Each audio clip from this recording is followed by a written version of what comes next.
Olá pessoal, vamos para o nosso sétimo resumo da matéria de direção defensiva. Falaremos no dia de hoje ainda sobre acidentes de trânsito, como evitar a primeira parte. Vamos lá então ao nosso conteúdo. Para alcançarmos o objetivo, a gente vai estar seguindo o seguinte sumário: acidente evitável e não evitável. Vamos falar ainda sobre os modos de prevenção e por último sobre os vícios ao volante. Vamos ao nosso primeiro conteúdo, o nosso primeiro slide. Vamos lá.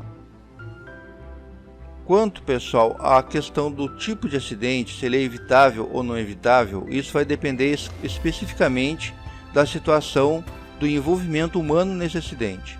O acidente evitável, que é praticamente 100% dos acidentes, vai ter a contribuição do fator humano. Vamos dar uma lidinha aqui, ó.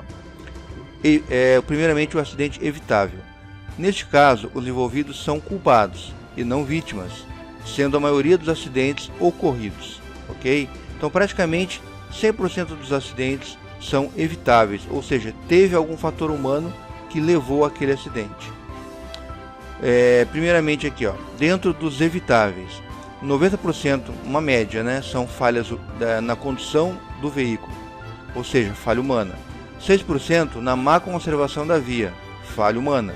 E 4% na má conservação mecânica, falha humana. Então, em algum ponto, o ser humano irá falhar e isso vai gerar o fator que irá culminar no acidente, ok? E o não evitável, a minoria dos acidentes, tem o seguinte conceito. Neste caso, os envolvidos nada podem fazer, praticamente não tem o que ser executado, nenhuma ação poderá evitar. No máximo, pode ocorrer ali uma direção corretiva, né? Aonde você irá tentar amenizar a situação. Então vamos ler aqui, ó. Neste caso, os envolvidos nada podem fazer para evitar o acidente. No máximo, pode amenizar suas consequências, ok? Vamos dar então uma olhada aqui nessa informação complementar, ó. RENAEST, Registro Nacional de Acidentes e Estatística de Trânsito.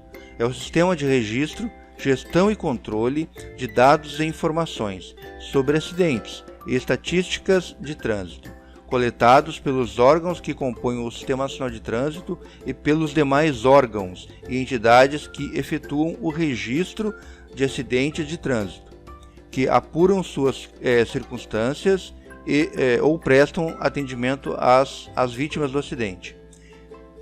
Esse sistema auxiliará na identificação de melhores soluções para os problemas da insegurança no trânsito em nosso país. Então vai ser uma forma de identificar o problema e tentar achar aí a melhor solução, ok? Vamos para o próximo conteúdo, vamos lá. Falaremos agora, pessoal, sobre os modos de prevenção, que é o nosso segundo assunto. O que seria o modo de prevenção? São 3 fatores que vão prevenir de alguma forma a ocorrência do acidente. Quais são esses fatores? A engenharia é o primeiro deles. Vamos dar uma lida aqui, ó. Formada por engenheiros, planejadores e administradores e outros técnicos. O setor de engenharia realiza projetos e implementa dispositivos de segurança para os usuários com a função de criar condições favoráveis para a circulação de pessoas, prevenindo, né, preservando, melhor dizendo, a segurança, a economia e a eficiência. Então, o objetivo da engenharia é trazer segurança para o deslocamento nas nossas vias de trânsito. E, obviamente, vai fazer isso através de diversos fatores, diversas ações, executadas pelo engenheiro, pelos planejadores desses projetos e pelos administradores, ok? Então, é o primeiro fator. Vamos ao segundo fator, que é o policiamento. O policiamento é o agente de trânsito, ou seja, o policial é o agente de trânsito. Devem exercer a função de orientar. Então veja bem, o fiscal, o agente de trânsito, ele não está ali, a principal função dele não é punir. Então a função de orientar a população usuária da via pública, no cumprimento das leis, coibindo abusos e punindo infratores, evitando assim a ocorrência de acidentes. O agente de trânsito tem a função, portanto, de orientar, policiar e fiscalizar todas as atividades relacionadas com o trânsito. Então não é só a finalidade do agente, não é somente punir. A principal finalidade do agente é orientar e educar este usuário da via de trânsito. E caso ocorra aí uma infração, um ato que deve ser, vamos dizer assim, banido, né, do nosso ambiente de trânsito, aí entra o fiscalizador que irá realizar aí a autuação desse infrator, ok? Vamos então, pessoal, ao terceiro fator, que é a educação para o trânsito. É o fator mais importante, ok? É o que dará a base para todos os outros. A educação para o trânsito tem o encargo de orientar a população, iniciando o trabalho com a criança, instruindo-as com respeito aos riscos, causas e consequências dos acidentes e, principalmente, na prática de seus direitos e deveres em relação ao trânsito. A educação tem um papel fundamental no trabalho de conscientização, pois não basta conhecermos as leis, temos que respeitá-las. Então a educação ela vai ser a base de todas as outras mudanças. Se você for orientado, educado para cumprir leis, você cumprirá a lei no trânsito, em casa, no trabalho, em qualquer local, certo? Na escola e assim por diante. Então com isso nós vimos aí os 3 fatores, né, que são os métodos de prevenção. Ok? Vamos para o nosso próximo assunto então. Vamos lá. Vamos para o nosso último assunto, que são relacionados aos vícios quando na condução de um veículo. Os vícios ao volante. Vamos enumerar cada um aqui e ver qual seria aí o resultado desse vício. No geral, o vício ele é negativo, tá? É o que vai gerar, vai culminar aí num acidente, ou vai colaborar para esse acidente. Vai se somar a outros vícios e a outras falhas e vai aí culminar em um acidente. Primeiramente, dirigir com o pé apoiado no pedal da embreagem. Qual vai ser o resultado? Redução da vida útil do disco da embreagem e também você vai ter aí às vezes o reflexo errado de ficar pressionando o pedal de freio. Isso irá prejudicar a dirigibilidade do veículo. Acelerar antes de desligar o motor. Causará um desgaste prematuro do motor. Sair em segunda marcha. Causará um desgaste do platô da embreagem. Esquecer o afogador puxado, no caso de veículos mais antigos, obviamente. Aumento do consumo de combustível. Agora vem os fatores mais relacionados aí à segurança. Dirigir usando só um braço. É muito comum a gente ver isso nas nossas vias, né? Qual que vai ser o resultado disso? Perda da agilidade para a reação. Então, se você está com a sua mão, por exemplo, esquerda na janela, a direita ao volante, se você precisar, por exemplo, fazer uma redução de marcha, um freio motor, você vai ter que pegar o volante com a sua mão esquerda, largar o volante com a mão direita, realizar a marcha. Então você tem aí uma fração de segundo ou até um pouco mais que irá influenciar diretamente na sua reação, ok? E assim por diante. Qualquer situação aí que você vai atrasar a sua reação pode ser o fator que vai levar ao acidente, vai culminar no acidente. Parar depois da retenção. Existe uma faixa de retenção nos cruzamentos, geralmente antes da faixa de pedestre, e ali é o ponto que o seu veículo deve ficar retido em qualquer situação que você tenha que parar. Por exemplo, a travessia do pedestre, para aguardar no sinal luminoso e assim por diante. Então essa situação aí muitas vezes não é respeitada. Qual que é o resultado? Possibilidade de um atropelamento. Ou às vezes até, uma situação que não está citada aqui, mas que ocorre, a faixa de retenção, se você avançar a faixa, você estará, por exemplo, se tiver à frente a faixa de pedestre, você está ocupando aquele local que é o local de segurança do pedestre.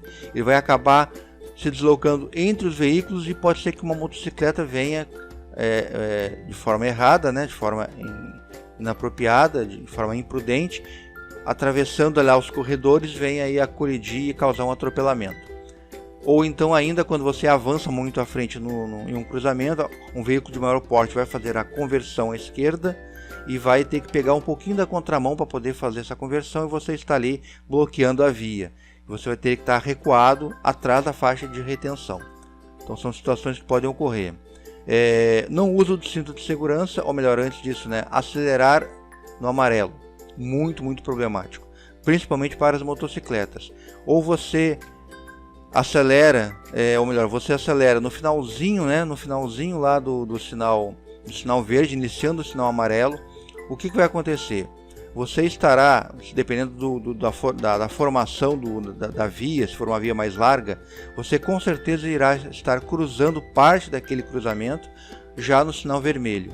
E o sinal verde estará aberto para o outro lado da via, e com certeza algum apressadinho também que vai sair rapidamente, ou vai perceber que o sinal já vai abrir, já vai começar a fazer a sua travessia. Isso vai gerar aí uma possibilidade de colisão muito grande, muito grande. Então o amarelo ele deve ser ainda aguardar, você deverá estar parado, só inicia o seu deslocamento ao finalizar o amarelo e abrir o sinal verde. Então o amarelo não está indicando para você que você deve seguir em frente. E para as motocicletas é mais problemático ainda, porque a colisão em cruzamento é muito comum, ok? E aqui na última ação, no último vício, né, desta tela, não usar o cinto nas áreas urbanas de bancos traseiros. A maioria dos acidentes urbanos ocorrem em pequenos trajetos, e geralmente você tem a ideia de que no banco traseiro não há necessidade do cinto, bem pelo contrário. O cinto deve ser utilizado em qualquer situação, em qualquer trajeto. E qual que é o resultado disso? Possibilidade de danos pessoais. Por exemplo, se você está deslocando em um pequeno trajeto para sua casa e alguém do banco traseiro está sem cinto, se você realizar uma freada brusca, ele vai se projetar, vai somar o seu peso, a sua massa corporal, à massa do condutor, e vai somar todo esse peso e deslocar o banco do condutor para frente. Isso irá gerar um esmagamento aí do condutor no volante, irá prejudicar aí essa situação do acidente, certo? Vamos à última tela. Não calibrar os pneus semanalmente. Então a dirigibilidade do veículo estará altamente prejudicada nesta situação. Por quê?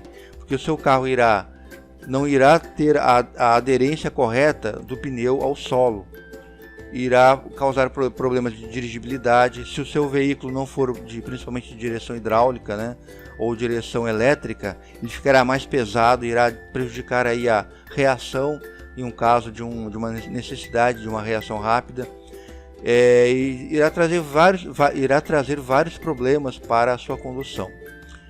Resultado, e além disso, maior consumo de combustível, mas mais do que isso ainda, a dificuldade na condução do veículo, e irá prejudicar aí a dirigibilidade deste veículo. Frear ou realizar curvas em ponto morto. Isso aqui é uma situação que deve ser eliminada totalmente, quem tem esse vício. Por quê? O seu veículo estará descontrolado numa curva, e isso é altamente prejudicial. O freio motor, o carro engrenado, permitirá maior controle do seu veículo. Tá? O carro estará preso ao solo e irá atender ao seu comando, né?